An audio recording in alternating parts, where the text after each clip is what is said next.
Assalamualaikum warahmatullahi wabarakatuh. Perkenalkan, nama saya Revoldi Herman dengan nomor BP 1801071005.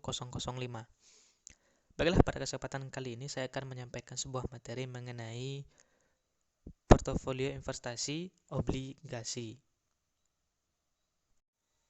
Perhitungan obligasi yang pertama, yakni menggunakan bunga menjemu, di mana seorang manajer portofolio menerima 9 juta euro. Dia berjanji untuk mengembalikan uang tersebut dalam 7 tahun kemudian dengan bunga menjemu sebesar 14% setengah tahun. Mengingat bahwa bunga dibayar setengah tahun, maka tingkat bunga efektif tahunan adalah 1 ditambah 0,07 dikali dengan 1 ditambah 0,07 dikurangi dengan 1, hingga hasilnya sama dengan 14,49%. Rumus untuk menghitung jumlah yang harus dibayar dalam waktu 7 tahun adalah sebagai berikut.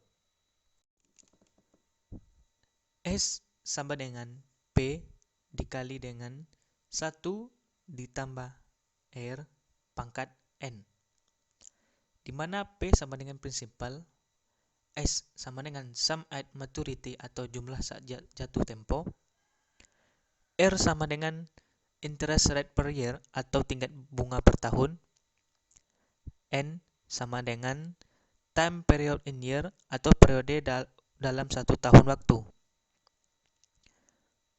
Oleh karena itu, S didapatkan sama dengan 9 juta euro dikali dengan 1 ditambah 0,1449 dipangkatkan 7, sehingga mendapatkan hasil 20 juta euro 206.807. Perhitungan kedua menggunakan hasil obligasi. Nilai investasi akan tergantung pada pengembalian yang dihasilkannya. Pada obligasi, ukuran pengembalian yang paling penting adalah hasil. Ada beberapa cara untuk menghitung hasil obligasi. Ukuran paling sederhana yang dilakukan adalah arus hasil. Ukuran ini menilai pengembangan uang tunai yang dihasilkan oleh investasi atas harga tunai, atau secara sederhana, pengembalian yang dihasilkan dari uang yang diinvestasikan dengan asumsi bahwa harga tetap dan konstan. Berikut rumus menghitung hasil obligasi. Kupon adalah bunga yang dibayarkan oleh obligasi. Misalnya, jika harga obligasi sama dengan 100 euro dan kuponnya adalah 7 euro, maka hasil saat ini adalah 7%. Jika harga naik menjadi 110 euro, maka hasil saat ini akan turun menjadi 6,36%. Jika harga obligasi turun menjadi 90 euro, maka hasil saat ini akan meningkat menjadi 7,78%. Meskipun harga obligasi berubah, kupon tetap dan konstan. Namun, arus hasil obligasi berbanding terbalik dengan harganya. Satu kelemahan dengan perhitungan saat ini adalah mengabaikan nilai waktu dari uang. Jika investor ditawari pilihan antara menerima 7 euro sekarang atau dalam waktu 2 tahun ke depan, pilihannya adalah mengambil uang itu sekarang karena uang itu akan dapat diinvestasikan dan menghasilkan uang. Hasil hingga jatuh tempo menyelesaikan masalah nilai waktu dari uang. Obligasi hingga jatuh tempo pada dasarnya adalah tingkat diskonto yang menyamakan harga obligasi dengan harga nilai sekarang yang dihitung dari arus kasnya.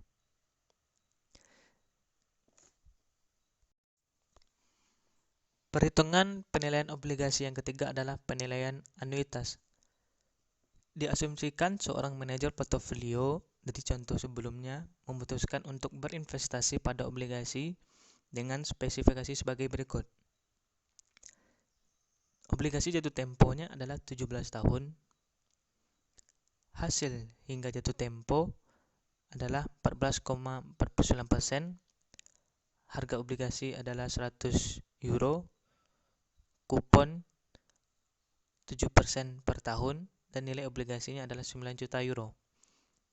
Untuk menilai berapa banyak uang yang akan didapatkan oleh manajer dalam 7 tahun ke depan, pertama hitung nilai kupon di masa depan, dan kedua nilai obligasi pada saat jatuh tempo. Selama 7 tahun, manajer portofolio akan menerima 14 kupon masing-masing senilai 7% dikali dengan 9 juta euro menghasilkan 630.000 euro. Dengan asumsi bahwa uang yang ditempatkan pada deposito adalah sebesar 14,49% setiap kali terima. Jumlah yang akan menumpuk di masa depan harus diperhitungkan menggunakan rumus yang ada di bawah ini. Ini berarti bahwa jika 630.000 euro diinvestasikan setiap 6 bulan selama 7 tahun, maka akan terakumulasi menjadi 630.000 euro dikali dengan 22,55 akan menghasilkan 14.206.807 euro. Perhitungan obligasi yang keempat adalah menggunakan penilaian obligasi. Dalam 7 tahun, obligasi tersebut memiliki 10 tahun hingga jatuh tempo. Manajer portofolio kemudian akan menjual obligasi untuk memenuhi komitmen masa depan. Untuk menilai obligasi ini, perlakuan obligasi sebagai dua sekuritas yang terpisah. Yang pertama, anuitas yang setara dengan pembayaran kupon selama N setengah tahun, dan yang kedua, obligasi tanpa kupon yang membayar nilai nominal pada saat jatuh tempo. Rumus untuk menilai sekarang dari faktor anuitas adalah sebagai berikut. Dan untuk obligasi kupon 0 adalah sebagai berikut. Nilai obligasi dalam kasus di atas dengan 10 tahun hingga jatuh tempo adalah sebagai berikut. Dan untuk obligasi kupon 0 adalah sebagai berikut. Oleh karena itu, nilai sekarang dari obligasi dengan 10 tahun hingga jatuh tempo adalah 10.594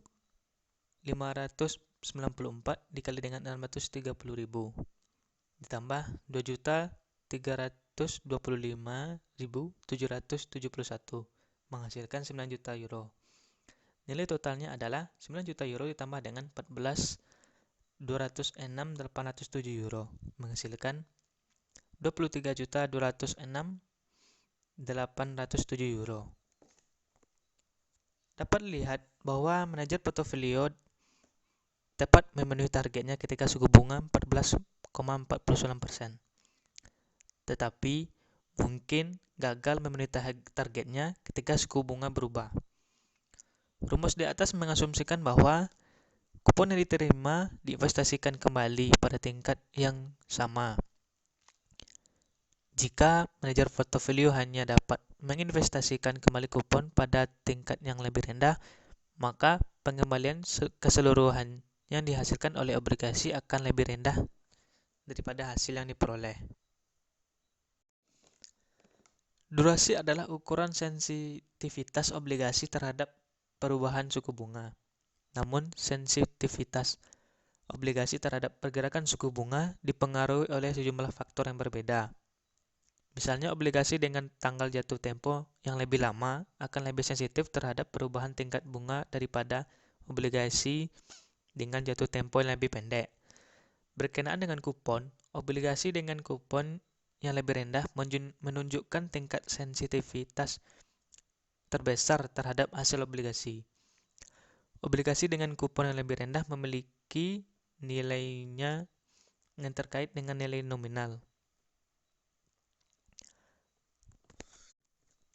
Dengan obligasi tanpa kupon yang tidak membayar kupon, seluruh nilai sekuritas yang ada dalam pembayaran akhir, dan jika hasil yang lebih tinggi, maka arus di masa depan kurang bernilai dan sensitivitasnya berkurang.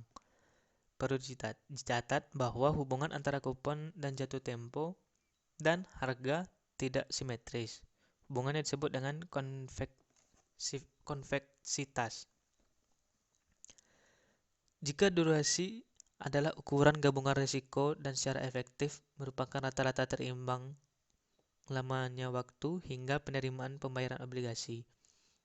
Nilai durasi dinyatakan dalam 1 tahun. Bobot yang terkait dengan setiap arus kas dibandingkan dengan nilai sekarang. Konsepnya dapat ditunjuk pada gambar di samping, di mana segitiga atau titik keseimbangannya mewakili durasi ikatan. Dalam portofolio obligasi akan ada sejumlah obligasi yang berbeda, masing-masing dengan struktur arus kas atau hasilnya masing-masing. Masing-masing obligasi ini akan memiliki durasi matematis yang menunjukkan beberapa sensitif obligasi tersebut terhadap perubahan suku bunga. Hubungan antara harga obligasi dan perubahan tingkat bunga diilustrasikan pada gambar di samping. Seperti sebelumnya, harga obligasi memiliki hubungan terbalik dengan suku bunga. Ini berarti ketika suku bunga naik, harga obligasi turun dan sebaliknya. Garis lurus pada gambar di samping menunjukkan perkiraan durasi perubahan harga. Durasi mengasumsikan bahwa ada hubungan linear antara suku bunga dan harga obligasi. Sedangkan pada kenyataannya ada hubungan yang melengkung. Artinya, pendekatan linear hanya akan akurat jika perubahan yang sangat kecil pada tingkat bunga, dan akan sangat tidak akurat jika tingkat bunga bergerak dalam jumlah besar. Gambar di samping juga menggambarkan bahwa ketika suku bunga turun, harga obligasi akan naik dengan jumlah yang lebih besar dari yang dihitung berdasarkan durasi. Sebaliknya, ketika suku bunga naik, penurunan harga obligasi tidak akan sebesar yang diperkirakan oleh durasi. Untuk alasan ini, obligasi yang memiliki konveksitas tinggi akan bernilai relatif lebih tinggi daripada obligasi dengan konveksitas rendah ketika suku bunga sangat fluktuatif. Konveksitas dengan demikian mewakili kelengkungan kurva harga hasil obligasi atau tingkat perubahan kemiringan kurva harga hasil. Untuk menghitung durasi, nilai sekarang dari arus pendapatan masa depan yang dihasilkan oleh obligasi secara efektif adalah apa yang pembeli akan siap untuk membayar obligasi tersebut. Dapat diringkas dalam rumus berikut. Perhatikan contoh di bawah ini. Prosedur untuk menghitung nilai obligasi sini adalah dengan mengambil nilai sekarang dari arus pendapatan masa depan. Sebuah obligasi memiliki kupon sebesar 12 euro dan memiliki 10 tahun untuk sampai jatuh tempo. Oleh karena itu, ada 10 arus kas yang terpisah karena akan diterima di masa depan. Mereka harus didiskontokan ke nilai sekarang. Hasilnya adalah 5%. Angka 687.582 diperoleh dengan mengambil nilai sekarang dari arus kas untuk tahun itu, 68,75, dan mengakali dengan T yang ada dalam halaman ini adalah 10. Karena yang diperlukan adalah perhitungan durasi, total arus kas disesuaikan dibagi dengan harga obligasi.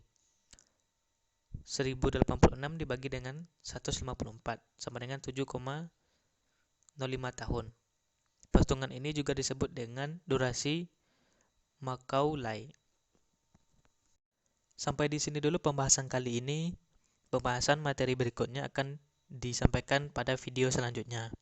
Terima kasih telah menyaksikan. Mohon maaf atas kekurangan. Jika ada salah, mohon ditulis di kolom komentar. Assalamualaikum warahmatullahi wabarakatuh.